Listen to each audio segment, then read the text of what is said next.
À l'université, il s'arrête plusieurs heures. Il reste devant pour bien faire passer son message.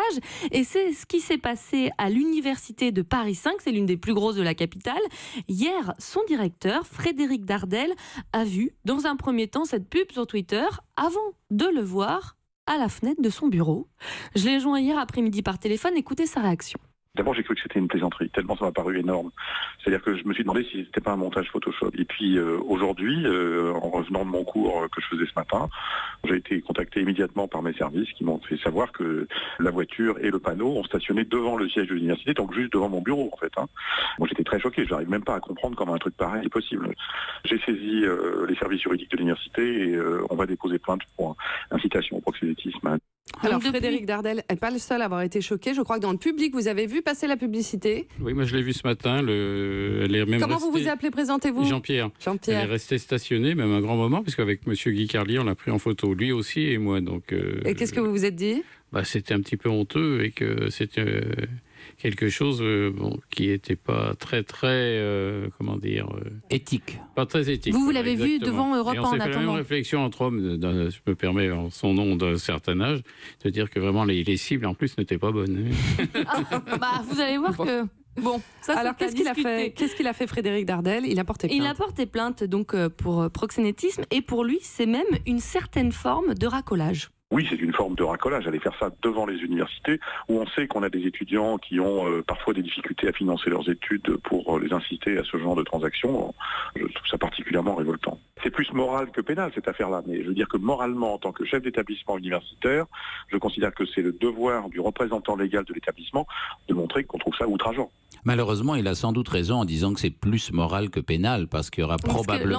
Attends, donc, moi j'ai besoin de comprendre. Est-ce qu'elles sont rémunérées, justement, ces jeunes femmes, pour passer du temps avec des hommes plus âgés? Alors, ce n'est pas, bien évidemment, clairement écrit sur le site, mais c'est un site de rencontre, donc on doit passer du temps ensemble. Avantageux mutuellement, ça veut dire quelque chose. En échange, on peut avoir un cadeau, une paire de chaussures, un dîner. Voilà, il n'y a pas de précision exacte.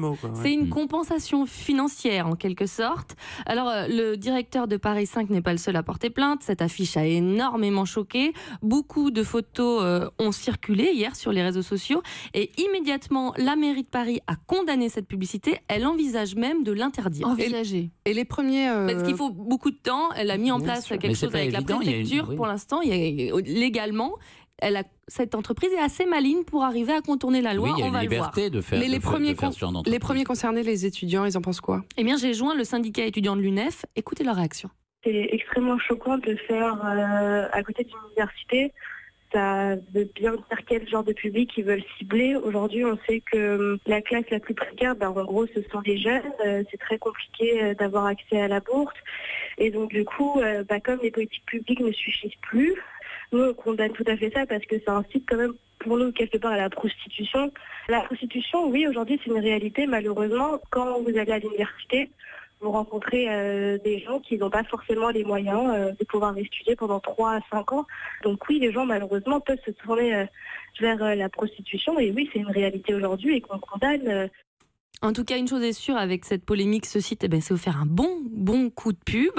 Il y a 3 semaines, ils avaient fait exactement la même chose en Belgique, sauf que là, ça ne s'adressait qu'aux femmes, puisque en fait, ils ont adapté leur publicité à la France pour éviter d'être en plus taxés de sexistes. C'est-à-dire que ça serait aux étudiants et étudiantes. Donc c'est oui, c'est vrai. Aux garçons, c'est malin. Oui, je relis la pub. Hey, les étudiants ou étudiantes, romantique, passion et pas de prêt étudiant, sortez avec un sugar daddy. Est-ce que vous avez réussi à les contacter? Alors, je vous avoue que ce n'était pas facile de les joindre puisque l'entreprise est norvégienne, mais basée à Malte.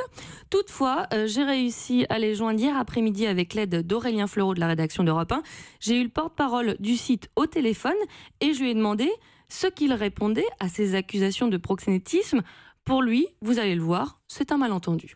Il y a une incompréhension parce que nous sommes une marque nouvelle. Les gens qui se connectent sur notre site pour rencontrer des sugar daddy sont à la recherche de relations basées aussi bien sur l'attirance physique que l'envie de trouver un mentor sur le plan intellectuel. Ils ne viennent pas juste pour l'argent et le sexe. Alors, mentor intellectuel, c'est voilà. Alors qu'on l'a dit, c'était mutuellement intéressant. Alors pourquoi aller uniquement autour des universités? Donc c'est fait sciemment, c'est la question que je vais poser. La raison pour laquelle nous ciblons surtout les étudiants de plus de 18 ans, c'est parce que nous voyons que sur notre site, il y a une large majorité des sugar babies qui ont entre 18 et 26 ans. Et ce sont eux qui recherchent ce qu'on appelle des sugar daddy ou sugar mama, qui ont plus d'expérience, qui peuvent les aider dans leur carrière, et puis qui peuvent aussi leur permettre d'avoir un niveau de vie supérieur à la moyenne. Avoir un meilleur niveau de vie, alors que juste avant,